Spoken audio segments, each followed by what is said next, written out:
Trump మరొక్కసారి జాతీయ అహంకార భేదాలు అయితే తీసుకొచ్చాడు. సోమాలియా లాంటి ఆఫ్రికా దేశాల నుంచి మురికి వారిని మనం ఆకర్షించగలిగాం, వారినే మనం తీసుకురాగలిగాం తప్ప స్వీడను, డెన్మార్కు, నార్వే ఇలాంటి దేశాల నుంచి అయితే మనం ఎవరిని ఆకర్షించలేకపోయాం. ఇప్పుడు ఈ మురికి వారితో సహవాసం చేయాల్సి వస్తుంది.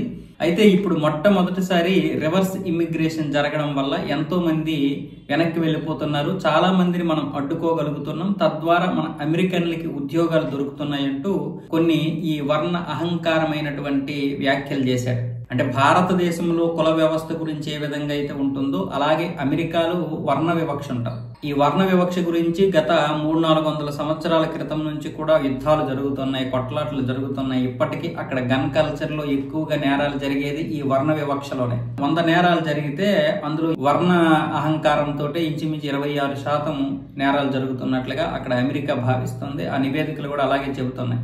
ఇప్పుడు ఈ అహంకార పూరితమైనటువంటి వ్యాఖ్యలు బహుశా అది ఆఫ్రికా దేశాలకు మాత్రమే కాదు, ఇండైరెక్ట్ గా మనల్ని కూడా మాట్లాడుతున్నాడు ట్రంప్. మన గురించి కూడా నల్లవారిని తీసుకొచ్చాం, అక్కడ ఆఫ్రికన్లు ఏమొచ్చేసి మురికివారిని తీసుకొచ్చామని చెప్తున్నాడు. అంటే మొన్న కూడా మాట్లాడాడు, వీళ్ళందరినీ తీసుకొచ్చి అనవసరంగా డంపింగ్ చేస్తున్నామని, భారతదేశం నుంచి బియ్యం కూడా డంపింగ్ చేస్తున్నామన్న విధంగా మాట్లాడాడు. ఇప్పుడేమొచ్చేసి ఈ విధంగా మాట్లాడుతున్నాడు. వాళ్ళ దేశం గురించి మాట్లాడడం తప్పు కాదు, కానీ ప్రతిదానికి ఈ ప్రపంచాన్ని నడిపించేది మా దేశమే, మేమే అగ్రరాజ్యాధినేతలం, మేమేం చెప్తే అదే వినాలి అని ఇంత తలబిరుసున్నటువంటి వారు మరి ఇలాంటి మాటలు ఎలా మాట్లాడతారు? ప్రపంచంలో అందరూ ఉంటారు కదా. పైగా ఇప్పుడు అమెరికాకి పెద్దన్న అనే ఇది పోయింది. అసలు మనం పెద్దన్న అనకూడదు. ఇప్పుడు ఏ దేశము అమెరికాని పెద్దగా దేకడం లేదు. ఒకవేళ దేకితే గీక్తే వాళ్ళు యూరప్ దేశాల వారే దానికి ఏదో ఇస్తారు విలువ.